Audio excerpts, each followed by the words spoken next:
even dive into this, I'm just letting you know right off the bat that I do recommend this palette. Now watch to see why. So as you already know, I'm going to be reviewing the Anastasia Riviera Eyeshadow Palette. I had to think about that for a second. And then in the video following this review, I'm gonna post what I did to create this eyeshadow look. So let's start off with aesthetics. This is an aesthetically beautiful freaking palette. I mean, just look at it. And then the cloth-like kind of material that they use on the outer perimeters of the palette is amazing. And then of course you see the colors, just the way that they are arranged is quite beautiful. On the top you have the glittery sparkly shades, and then they are partnered by matte colors at the bottom. It actually has a legit mirror that works, like that you can look at. It's not one of those cheap mirrors that you can barely see yourself on. So I like that. So just right off the bat, it's a very attractive and functional palette. Came with a brush. I don't know what I did with my brush. I don't typically use brushes that come with eyeshadow palettes, so in all fairness, I can't review that. But aesthetically, I think that it's beautiful. It just looks like it belongs in your makeup collection, right? This is the yin. You are the yin to my yang. You are the fufu to my cassava leaf. So for aesthetics, you guys, A+. Now let's move on to the performance of the shadows. As you can see, these are highly pigmented shadows. Pigmented shadows, bright shadows, neon shadows tend to have a characteristic of being a little bit more hard to work with or more hard to apply. I will say that is true to this palette, but not just the neon colors. All of the colors are a bit of a pain to work with if you don't know what you're doing. And what I mean by that is this is not the typical palette where you just sit down, pull up the colors, apply and go. It's just not. And let me tell you what I went through. So I went through 3 primers before I could figure out what to use that would make these colors pop. The first primer that I used was a Too Faced Eyeshadow Insurance. It created a nice matte foundation on my lid, and that didn't work. Then I used the Urban Decay Eyeshadow Primer, again matte foundation on the lid. That didn't work. What happens when you use those primers, or even when you use your bare lid, which I also tried, it doesn't stick, the colors don't pay off, they don't build well, it's just nothing, and you're really left kind of disappointed, and you kind of question yourself, like, you know, like what happened? Then, okay, I'm like, okay, let me prime my lids using concealer. And so I used concealer. The first time I used my ColourPop concealer, and that seemed to work in getting some color payout. Then the next time I tried it, I decided, okay, NC50 concealer, that also worked. What do those 2 concealers have in common? Creamy, slightly tacky foundation, but just something a little dewy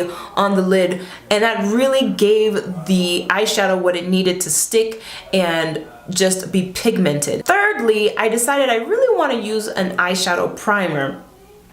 The Fenty Beauty Primer was the best primer of the ones obviously that I've mentioned, the other 2 that I mentioned, for using this eyeshadow palette. And the reason being is because it dries slightly tacky, slightly creamy, slightly dewy. It's not a particularly drying matte primer. So I found that to be ideal, and in the tutorial of this look I actually ended up setting my eye with a concealer and then applying the Fenty Beauty primer over it, and I liked that because the Fenty Beauty primer gave my eye a slightly brighter look, so I could get the colors to pop just a little bit more had I not used it. So it's really important to have a sticky tacky foundation on your lid so that you can these colors can actually stick.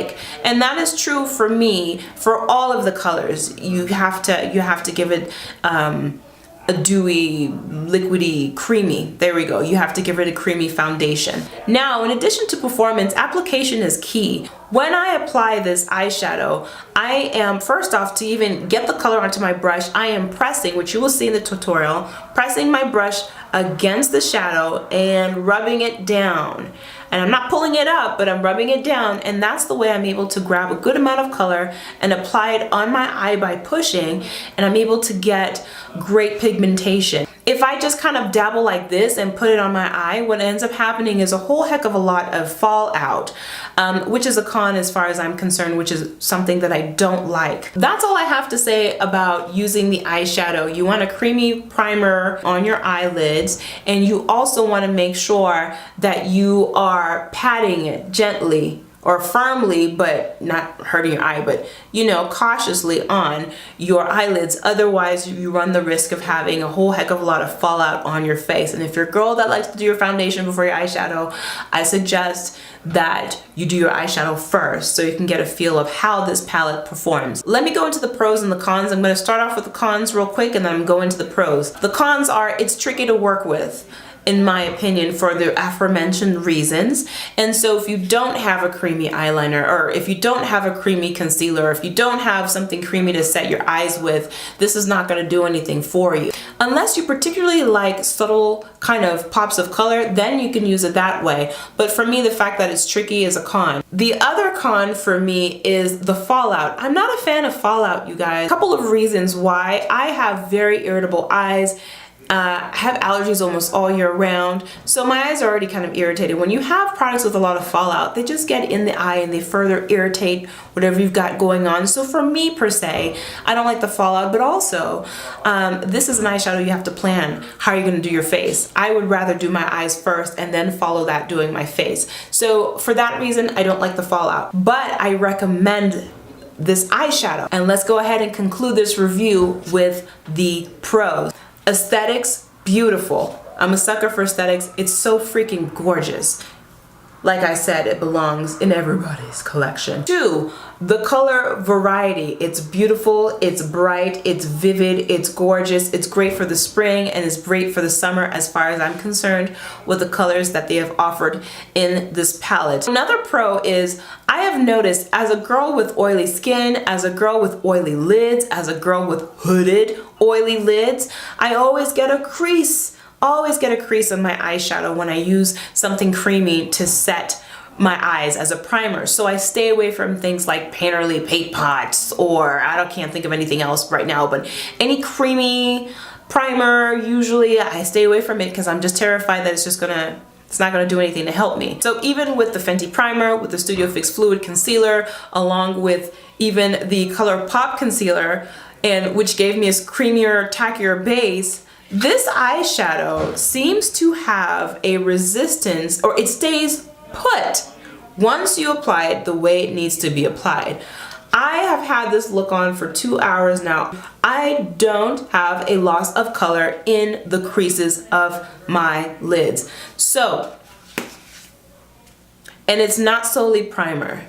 This to me is a function of the eyeshadow, a characteristic of the eyeshadow that highly works in my favor, and I am so appreciative of that because you don't run into it that often. All right, you guys, so that is it. Thanks for spending time with me in my little corner space here on the YouTubes, and as always, thanks for watching. So I have to tell you, my husband was out and I asked him if he could run an errand and get this palette for me because I wanted to try it. So he went there and used my Ulta points, so I only paid $23 and some change for this palette.